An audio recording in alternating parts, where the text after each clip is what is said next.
Molly and Lori have a lot of wonderful things to tell us. So I'm Deidre Berzer. I am the director. I'm trying to remember. What am I? Oh yeah, I'm the director of the South Dakota Historical Society Press. I was not yet the director when Molly and Lori did their wonderful Equality at the Ballot Box anthology. And so it's been a real pleasure of mine to get to know them since I started in this position in October of 2020. This program, History Talks, is a monthly speaker series that we do with authors, mostly South Dakota Historical Society Press books, but sometimes we pull in some other ones as well, where people have done research at the state archives at our building in Pierre. And this program is co-sponsored by the South Dakota Historical Society Foundation and the press on behalf of the South Dakota State Historical Society. And we are doing something new to us, which is in person. So we have Zoom and in person at the Vermilion Library, where Molly lives, not at the library, but in Vermilion. And we thank you to the Vermilion Library for hosting in person. And we hope to do more of those when our authors and library locations coincide. So stay tuned for some of those kinds of things. So I ask that you mute. I think everybody has kind of self-muted, and if you want to turn off your video, that's good too. And we'll have Molly and Lori take it away. I'm going to give you a few words of introduction for each of them first.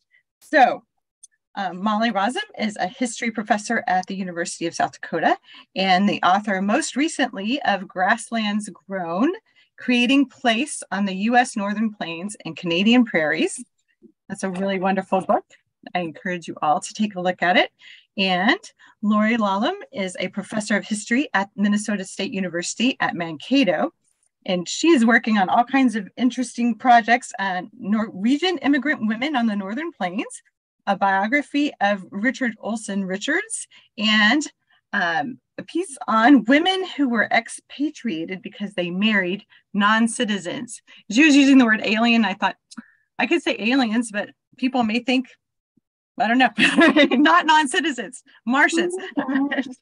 That's not what we're talking about. So together they co-edited Equality at the Ballot Box, which you see on the table next to Molly, in 2019. And this was part of South Dakota Historical Society Press's celebration of the 100th anniversary of the 19th Amendment.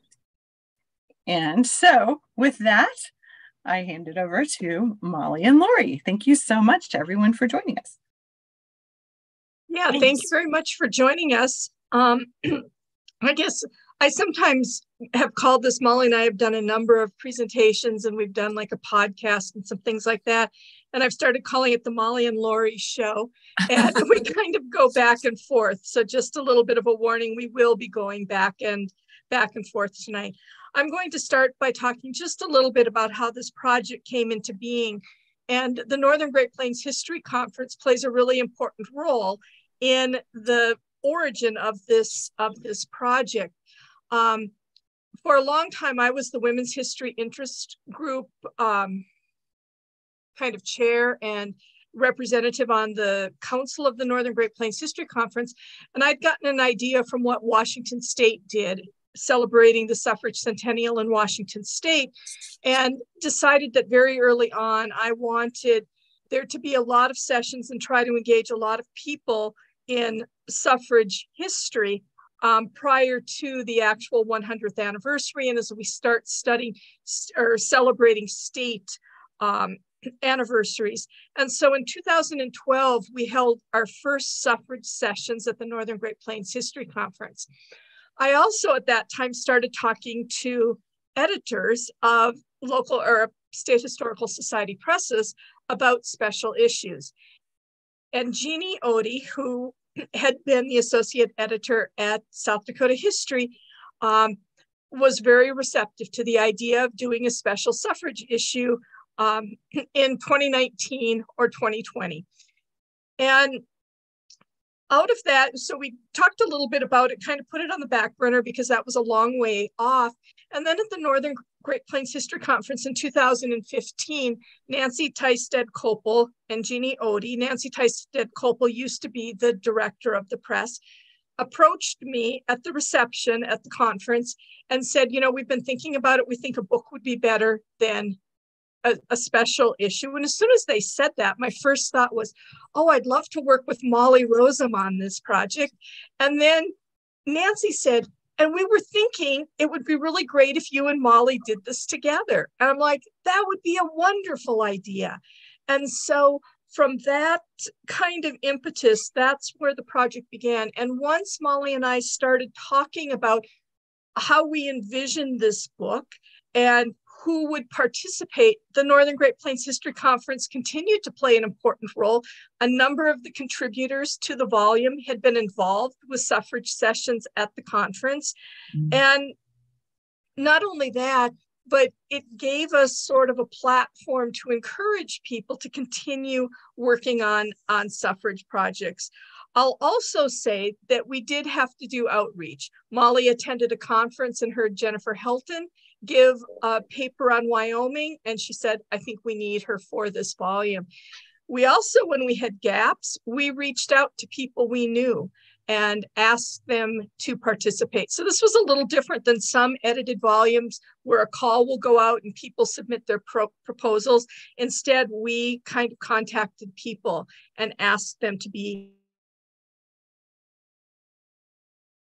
It was wonderful working with Molly on this project. We would spend time talking a lot. And I think that those conversations that we had in person in many different places really helped shape the volume.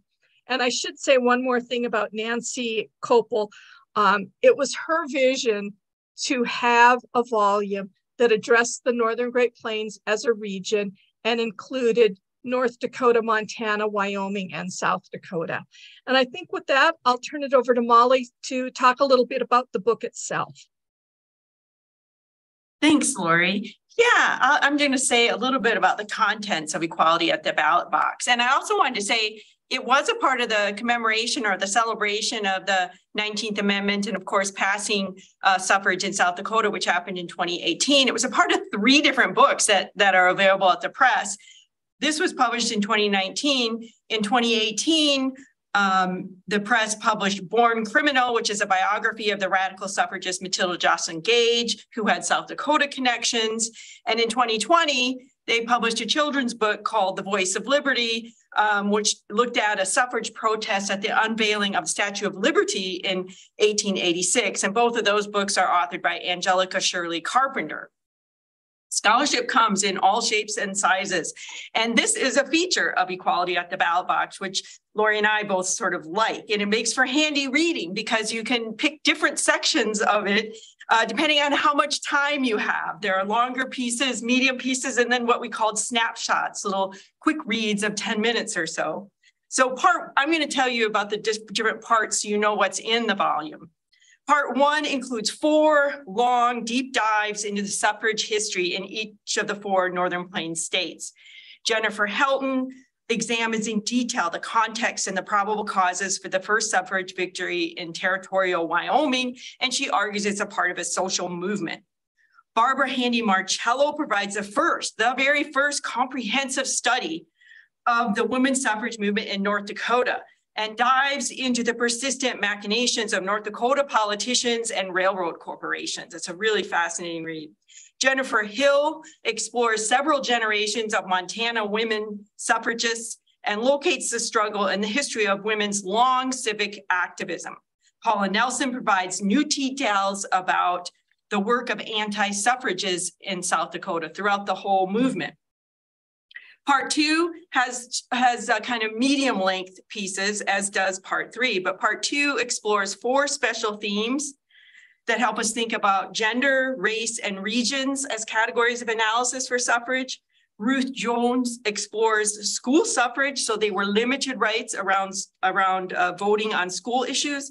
Sarah Egge explores the intersection of ethnicity and winning women's suffrage in South Dakota.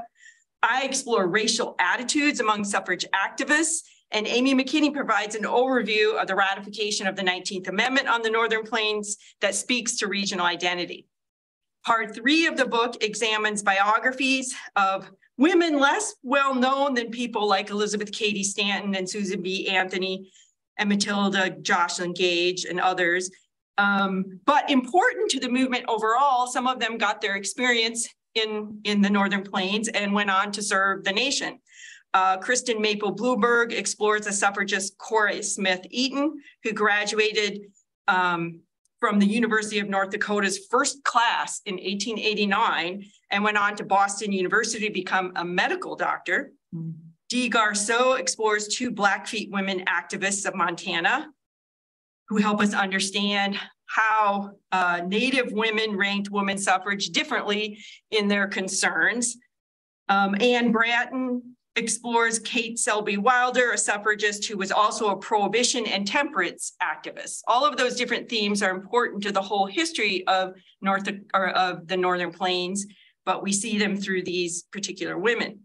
The collection also includes these shorter pieces, which we call two snapshot collections, designed to introduce issues of context that matter to the Northern Plains suffrage story that called out to us for their understudied importance. And we wanted to point to them and say, there's potential here, there's more to be done. They're fascinating even in a 10-minute read. And some of those pieces include the intersection of women's suffrage with a Scandinavian temperance society, the intersection of women's suffrage with German newspapers, so German community response, the intersection of suffrage with the first women juries and a woman bailiff who had to guard them in 1870, I believe it was, the symbolism of wearing white dresses, and the role of the automobile in 20th century suffrage campaigning. And I also, just in concluding of what the book's about, we had a lot of fun working on the book. And I think I just was so thankful for the press, and am so thankful for South Dakota Historical Society Press for all that they do to promote regional history.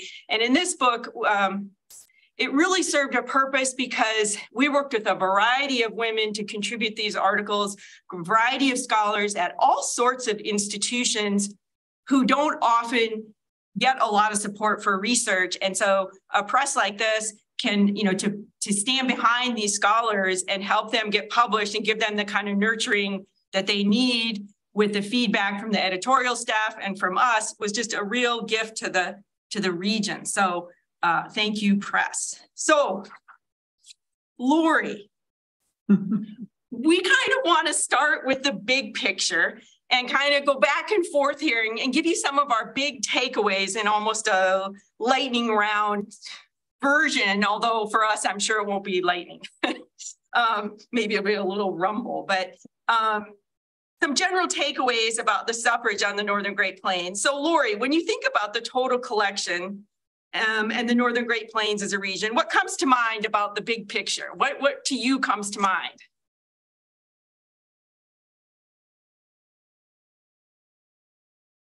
Lori. Yeah, I've only been unmuting for 3 years, and of course tonight is the night I have a problem. I hit a wrong button. I was trying to hold back on that, but then give you time. Maybe I should just leave my mute off. It's clear I haven't mastered it after 3 years. Yeah. So one of the things that I think became really clear as Molly and I were sitting around talking about women's suffrage on the Northern Great Plains is how important the territorial experience was. And the territorial experience made a huge difference in terms of the outcomes of women's suffrage in the state. First and foremost, it was a lot easier to get women's suffrage through in a territory than it was in a state. And the reason for that is in the state constitutions restricted in most cases voters to men, and in many states to white men. And that posed a conundrum, because if it's in the Constitution, that means there's going to have to be an amendment to the Constitution. The Constitution is going to have to change, which means there has to be a vote of men in the state to support women's suffrage. And it became abundantly clear that it was easier in territories because you just needed to get through the territorial legislature and then for the governor to sign bill. I think Many of us are familiar with the fact that Wyoming became the first territory in 1869 to enact women's suffrage. It was the first place in the United States where women received full suffrage rights. And I did say full suffrage rights because there were some places where women already had school suffrage rights at that time. But just to give you an example a little closer to home, in 1885, Dakota Territory should have become the third territory to enact women's suffrage. No state yet, but the third territory.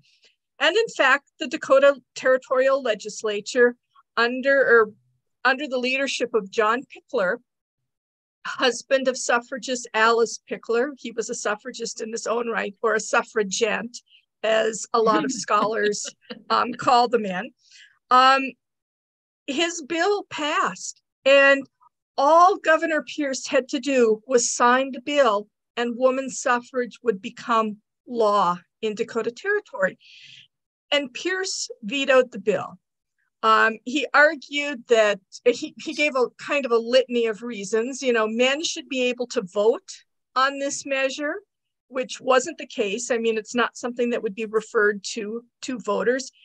He also said that Congress could enact the legislation, and Congress had not done so. But perhaps more importantly, he saw it as impeding the likelihood of statehood for Dakota Territory in whatever configuration that ended up. And so he vetoed the bill.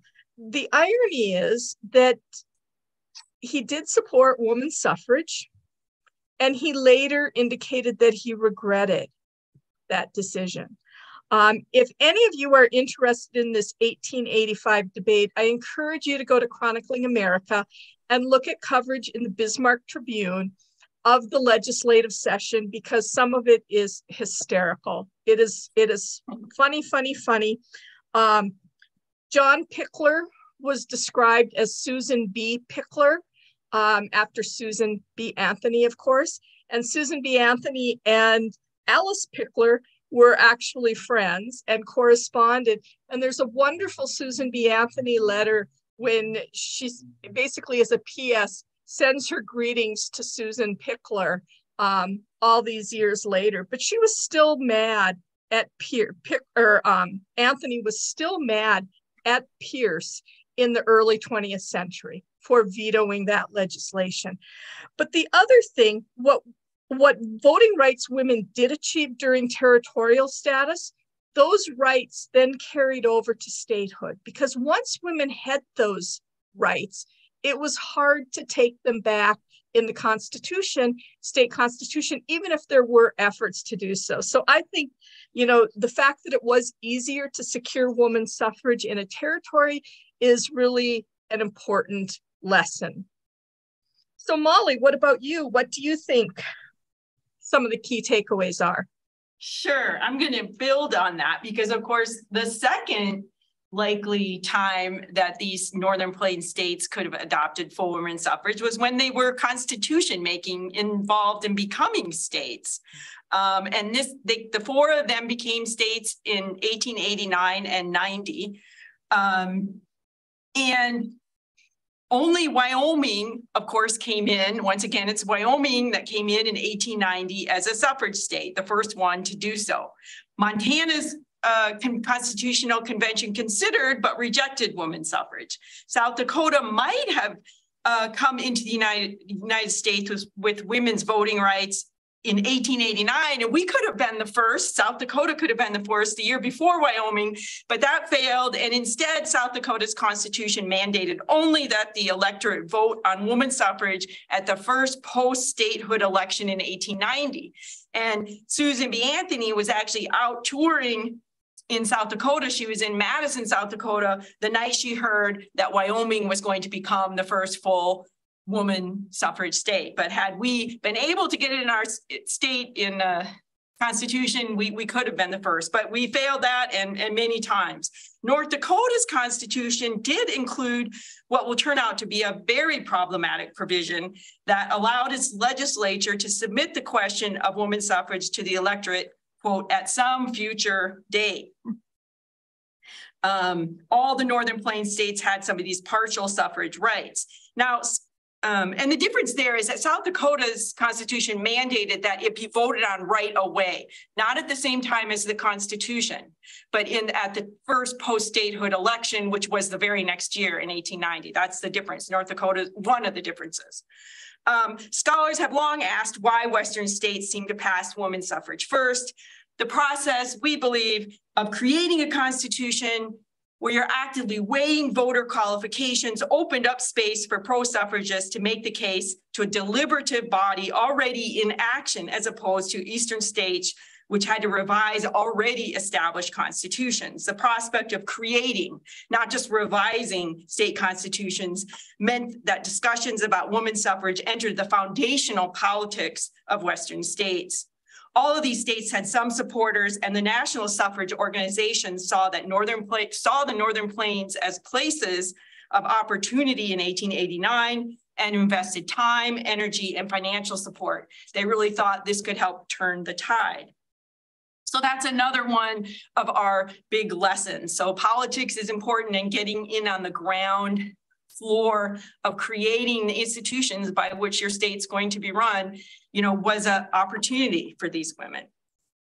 Anything else about the big picture you want to tell us, Lori? Yeah, one of the things that's kind of interesting on the Northern Great Plains is that prohibition and temperance mattered, and maybe mattered in a way that national suffragists didn't quite understand.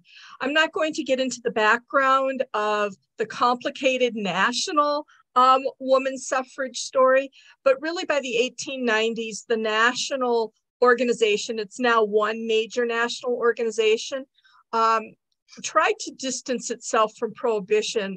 Some of the national leaders believed that supporting prohibition meant that they were turning off men to women's suffrage, and that it ended up impeding the cause of women's suffrage.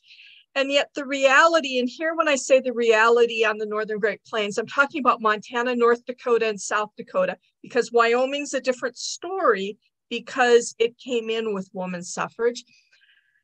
The reality is that there was often very little separation between the suffrage movement and the prohibition movement in Montana, North Dakota, and South Dakota. A lot of the women who were leaders of the WCTU, the Women's Christian Temperance Union, or other prohibition organizations, were also leaders within the suffrage movement. In fact, you can make the argument that the largest suffrage organization in the United States was actually the WCTU. And that doesn't apply everywhere, but there was a franchise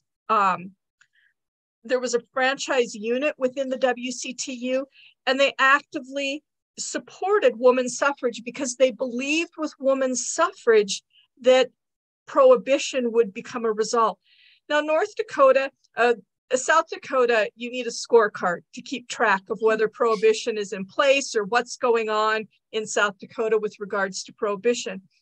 North Dakota came in at the same time that there was an election on the state constitution. There was also an election on prohibition, and prohibition won. So the debate in North Dakota about prohibition and suffrage is a little different. And then Montana, women actively tried, and men tried to get prohibition into place.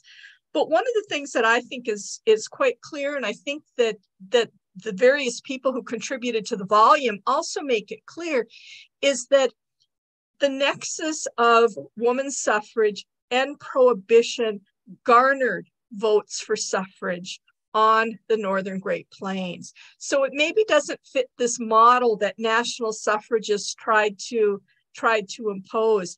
And indeed, they became very agitated, especially with South Dakota, because that separation didn't exist. Mm-hmm. And maybe just as an aside, in Montana, once women got the right to vote, prohibition did go into effect in the state.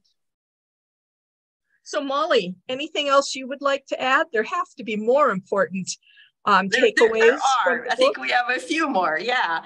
One of the things that struck me about the big picture is how much women used land ownership as a way to argue that they should be given the vote.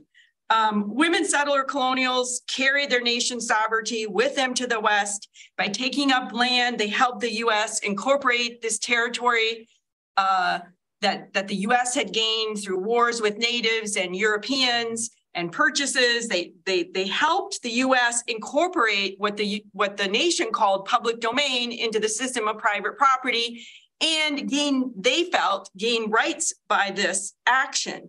The U.S. immigration and land laws incentivized settler colonial occupation of the land, and innovatively, the 1862 Homestead Act, by which a lot of Northern Plains settlers came to claim their land, allowed single women or widowed women or women head of households to claim land. It's really interesting. If you read that piece of legislation, it's stark the number of times you actually see pronouns her, him, his, she. It really emphasizes that women, at least single women or heads of households, are included in it.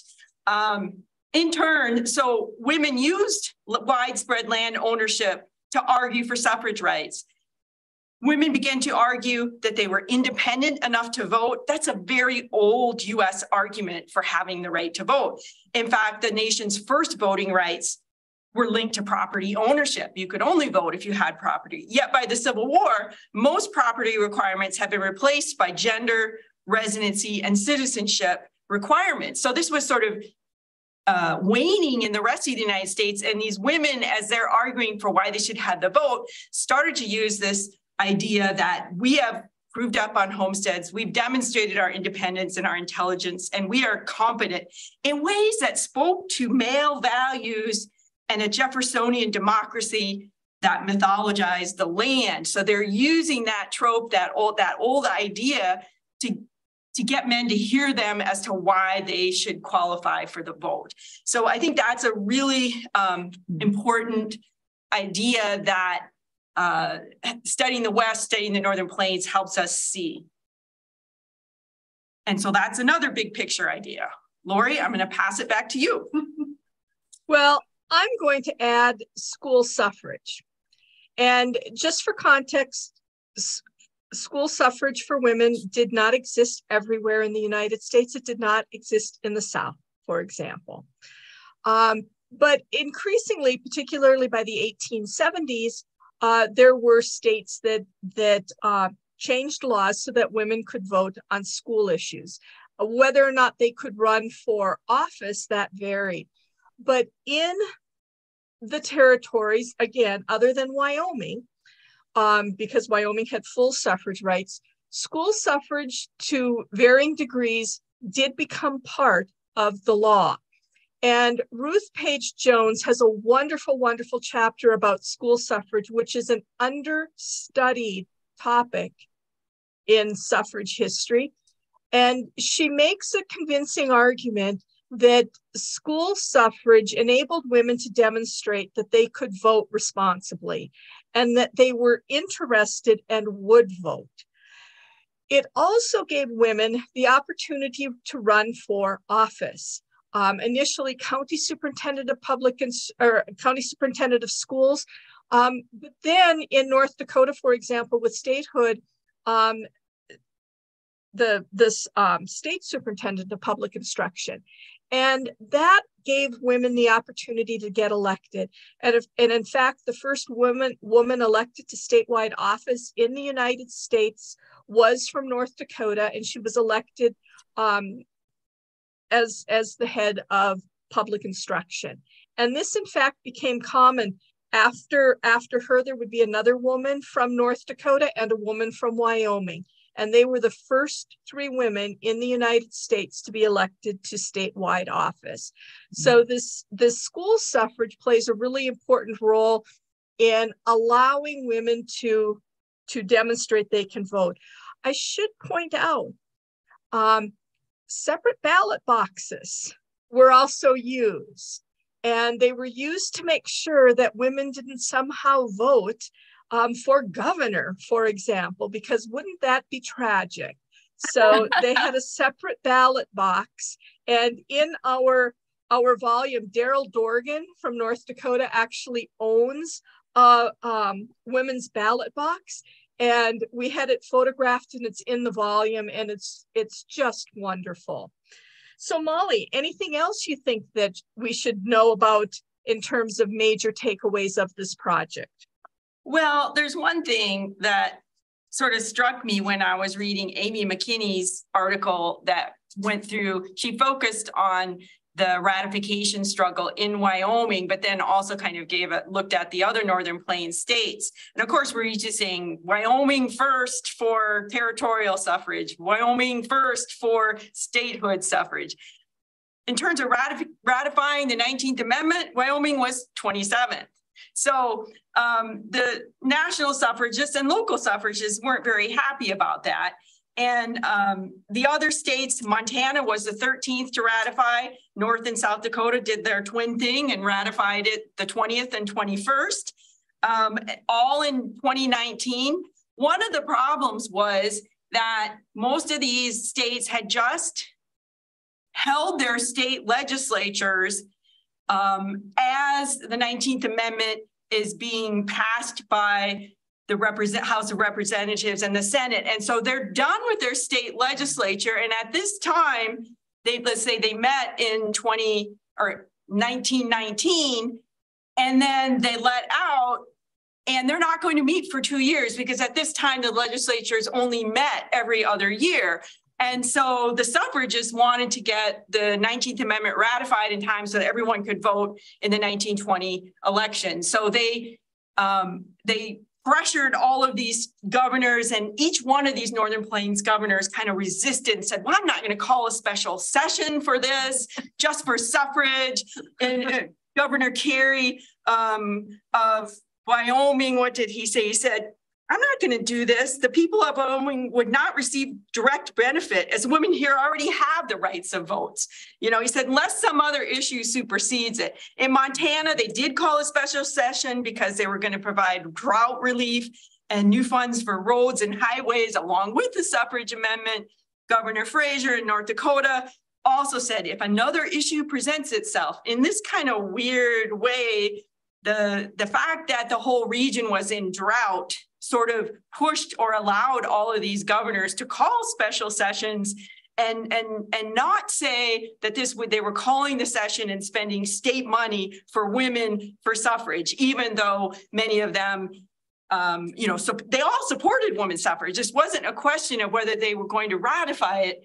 It was just this emphasis on economic frugality, drought, and we don't spend our money that way. And so I kind of argue that this is, and they don't want to be very extravagant in their support about women. Let's just not make a big deal of this. And to me, this seems like the Northern Plains culture, regional culture, kind of settling in 3 decades after statehood. You know, these lines about economic frugality and what we spend our money on and what we don't just seem to ring true. And so I think that's an interesting look. We can see, at the time they were becoming states, they had various visions, but we can see a kind of common culture here start to take shape.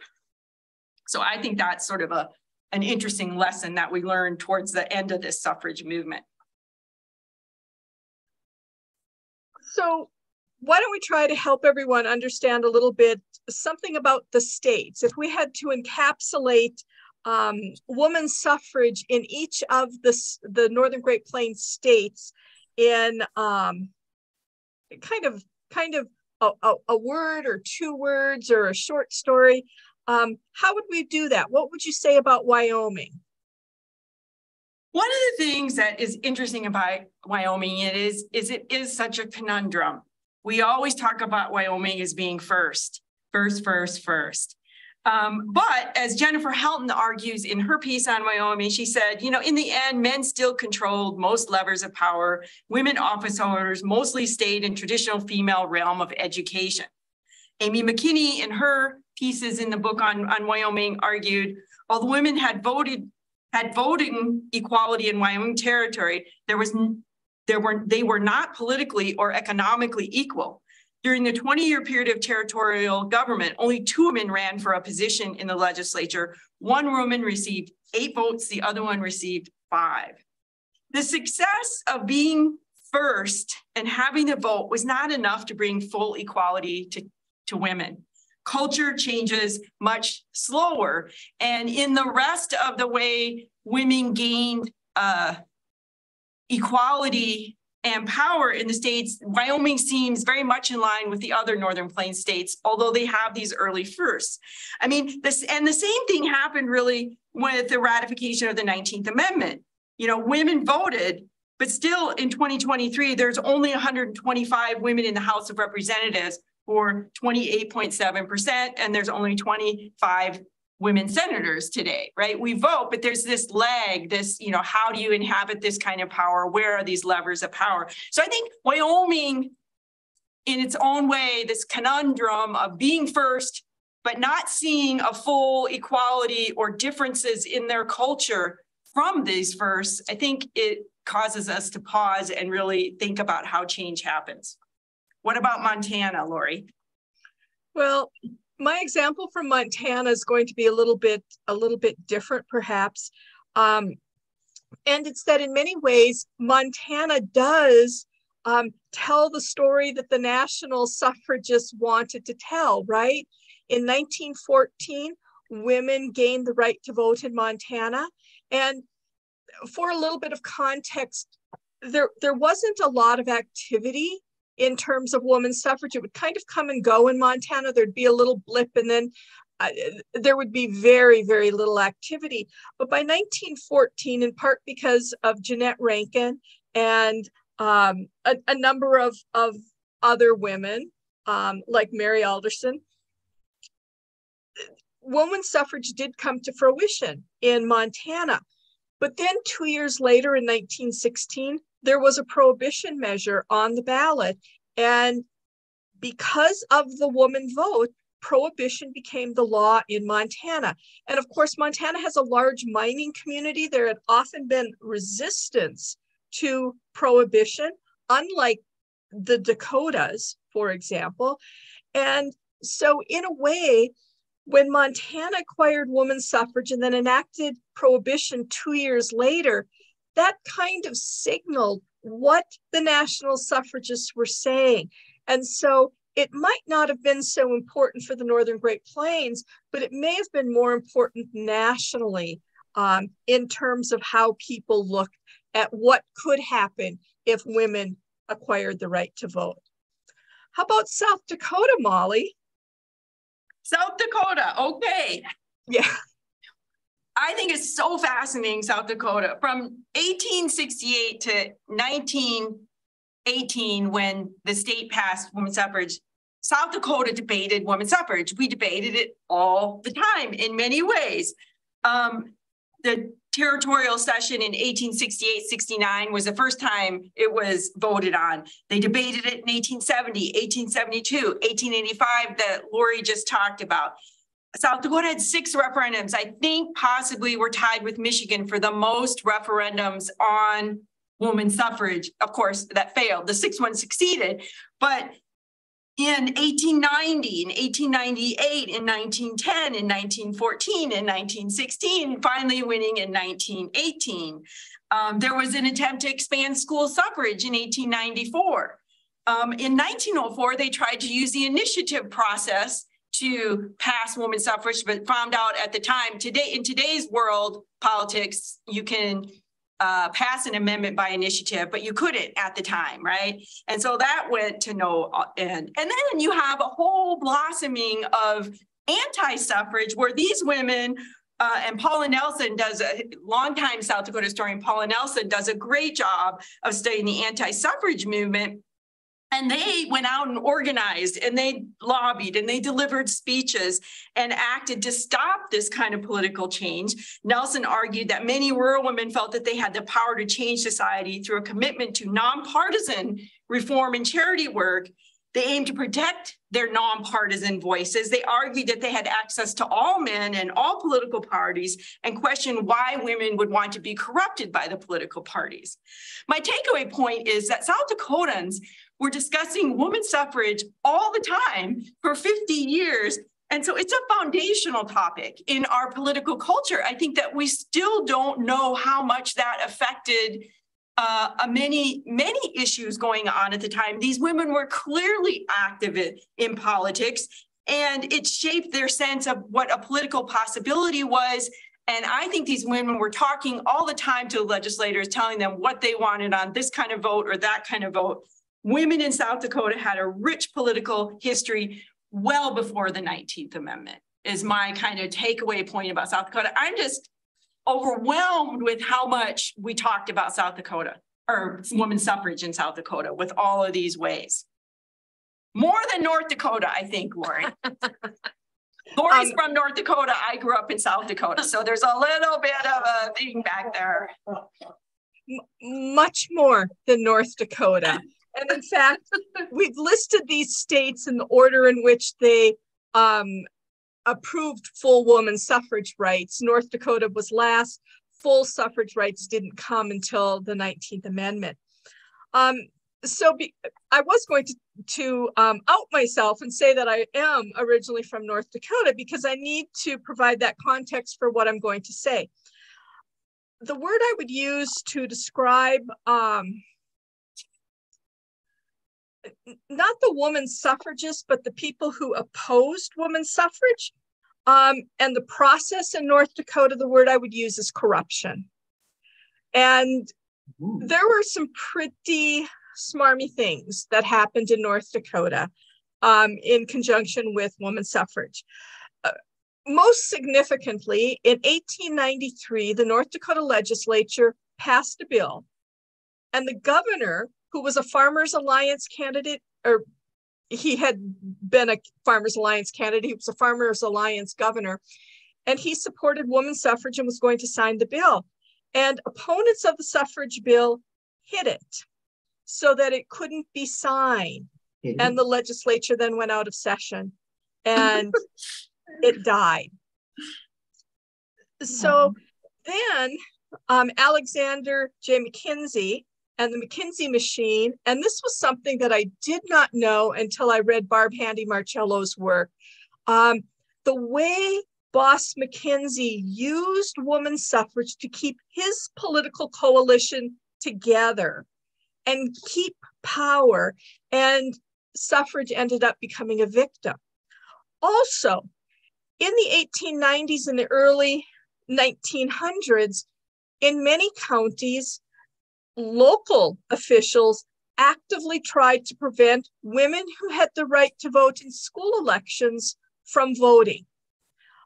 Sometimes they would do things like the ballot box for women was a cigar box, because it would be off-putting for a woman, a lady, to have to place her ballot in a cigar box. Other places refused to provide separate ballot boxes, and county officials were constantly contacting the state's attorney, or the attorney general in North Dakota, to ask about this and what had to be done. Then, when North Dakota voted in 1914, the way everything was structured was that the suffrage measure didn't have to get a majority of votes cast on the suffrage measure. It had to get a majority of votes cast in the election. So, of course, for any of you who have voted, measures rarely do as well as the governor or the senator or the member of the House of Representatives. And so it was really kind of an impossible task. And suffragists in North Dakota were very, very unhappy with it. So I think there were a lot of impediments in North Dakota to women's suffrage. That is my, oh, sorry, Lori. No, go ahead, Molly. I was gonna say, that is my favorite story about the suffrage bill that got lost. And then they found it under some mat, like a janitor found it and then returned it. And then like they expunged the record. And the only reason we know about this story is that, was it the Temperance workers, Lori, who kept track of it and recorded this story? So it's one of my favorites. So I'm really glad you said that, Lori. And in North Dakota, the woman who was in charge of the WCTU was also the lead suffragist in North Dakota. So lots of overlap. Mm-hmm. Well, Molly, what about a few favorite stories? I am looking at the time at 7:45, but maybe we have a chance to tell a couple of our favorite stories from Molly and I both did a lot of research, but then we're also drawing upon the research of the people who contributed to the volume. So Molly, what would you say is one of your favorite stories? Yeah. Sort of favorite, most important, or most surprising here. One of the most important stories, I think, for me was Jennifer Helton's story on Wyoming, which looked at the reasons why suffrage passed in 1869. And she really sees this as a Reconstruction story, a social movement story, and a part of providing freedom to the slaves and a new vision for America that's coming out of the Civil War. Part of what she called a radical Republican vision of the West. And she argues it grew out of the debates around equality, citizenship, and suffrage that accompanied the Civil War. She said that women's suffrage was part of the same trajectory towards equality that had freed the slaves. And she goes through the various establishments or attempts by Congress to establish the territory of Wyoming, and then Republican appointments of people who James Campbell, the governor, and Edwin Lee, the secretary, Republican appointments, because of course you appoint the territorial officials who were sent out to Wyoming to kind of implement this new vision and protect African-American voters. They had both served in the Civil War and been in the South and protected Blacks in the South from activities of the KKK, and were just reform-minded generally. She looks at the U.S. Congress and James Ashley, an Ohio Republican who introduced the Wyoming Territory Bill, and finds that the complete text of what becomes our 13th Amendment abolishing slavery is contained in the Wyoming Territorial Bill. And then later, the complete text of the 15th Amendment granting voting rights is in the Wyoming Territorial Bill a whole year before it becomes the 15th Amendment. And so she really just looks at these political connections, and she says that the legislature, and then you have an all Democratic legislature who actually votes this in. But she says, if you look at the period as a whole, they also in Wyoming passed equal pay for equal work in teaching, gave married women full rights over their property, business, and income, including the ability to make a will. They passed divorce law, giving women rights to property. Helton's argues basically that women's vote in Wyoming came about as a part of a larger social movement based on equal rights. And then she complicates it even more. And she says, yes, many of these people had the Republican vision. Then you had somebody like the Democrat who was a Southerner that introduced it, who felt like, okay, if we're going to give Blacks the right to vote, let's let white women vote too. So you had racists too. So there was a whole complex of things happening, but that Wyoming was really a Reconstruction and Civil War story. And I just felt that this was important for understanding how social movements play a role in bringing that cultural change. And there was this vision in the West that was coming out of the Civil War and Reconstruction that really, at that moment, helped Wyoming to make that change. What about you, Lori? Well, my favorite story has to be about Dakota Territory and how Dakota Territory should have been the first territory to grant women the right to vote. And this was something that neither of us knew anything about. And I started going through the legislative records that are now available online. And I became slightly obsessed with Ennis Stutzman And he was a member of the territorial legislature. First, he had been from the southern part of the territory, and then he was up from Pembina. And I grew up right next to Stutsman County, right? I knew he had been a delegate in the territorial legislature, but I really knew nothing about Ennis Stutsman. But he's become one of my heroes. He certainly was a suffragette. And during the legislative session in 1868, 1869, and the session started in December and then went into January and sometimes into February, Stutsman introduced a bill to grant women's suffrage rights. And it passed the House. And it went to the council, and a different bill came out of the council. And the bill that came out of the council, and here's the sad thing, we don't have the text, or I was never able to find the text of these bills, but Alice Pickler didn't have anything good to say about this council bill. And the man behind the council bill was a brewer from Yankton. So it's unlikely that it was a legitimate bill. And it passed the Senate. And it passed the council. And when the council bill went to the House, the suffrage supporters did not vote for it. And so women's suffrage died in 1868-69, although at the time, part of Wyoming, what became Wyoming Territory, was part of Dakota Territory. And there was a delegate from, I think it was Laramie, who was in the legislature at the time when this was being discussed. This also then came up again in 70, 71. And so very early on, this was a conversation. I will add that Dakota Territory very quickly after the United States Congress passed a law that African-American men had to be granted the right to vote in territories.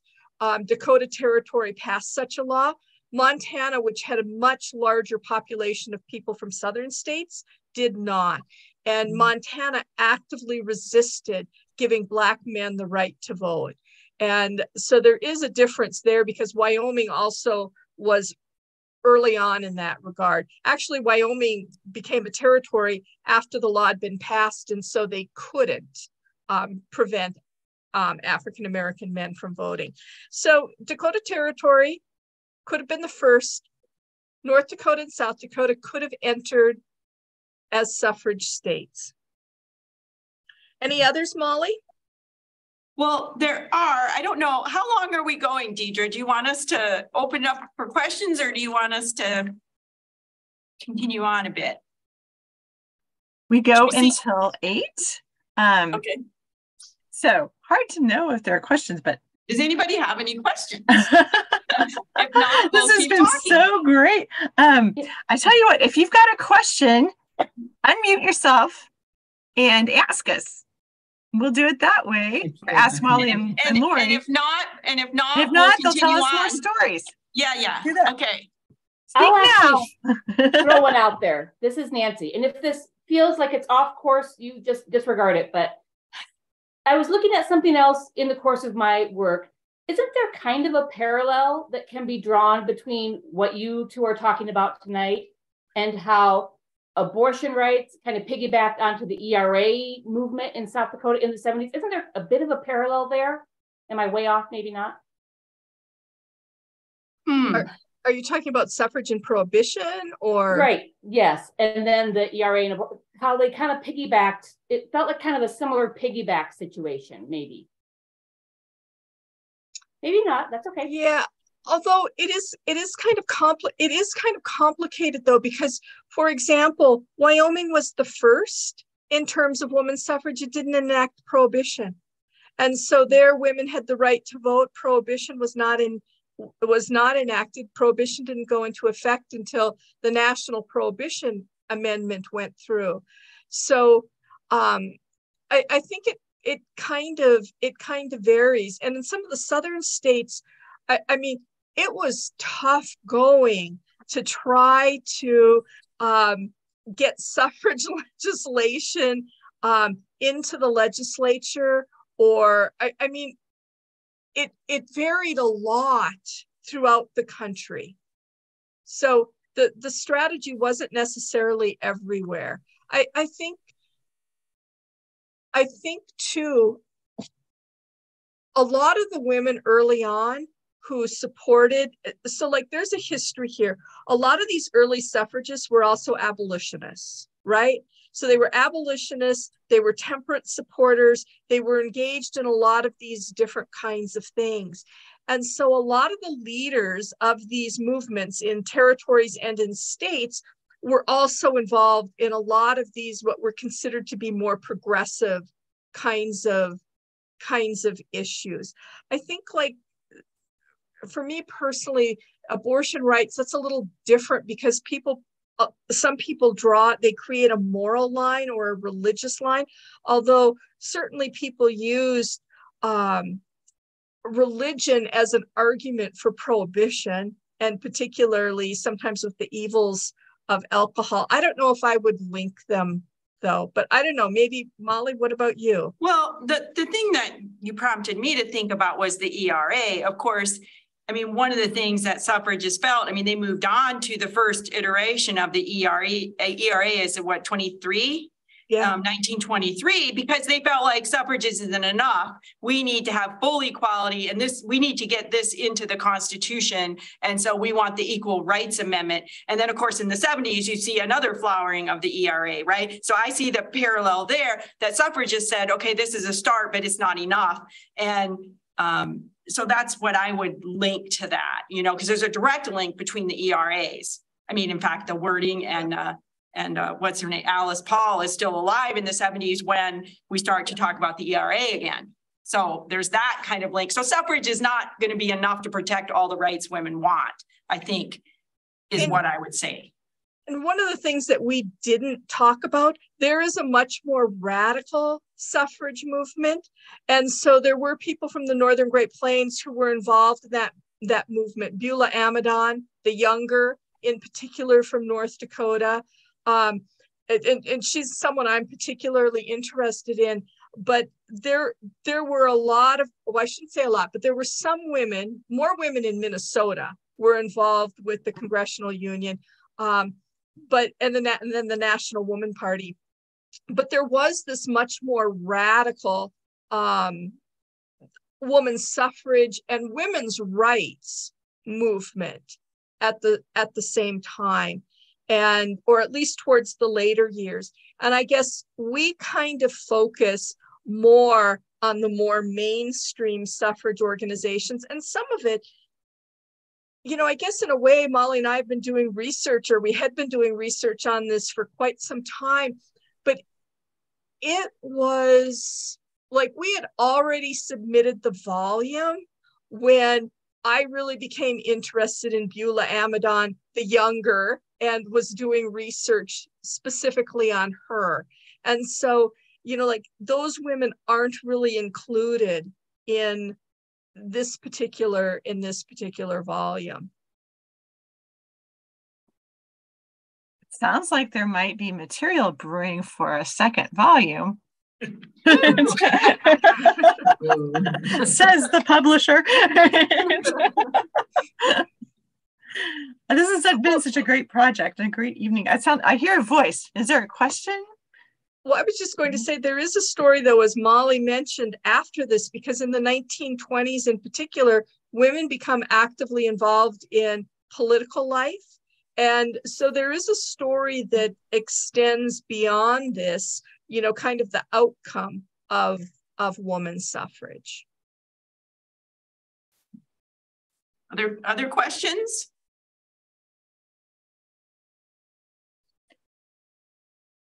Well, we are right at 7:59, so I'm going to wrap things up. If you don't already own Equality at the Ballot Box, you can buy it directly from Molly there, as you see.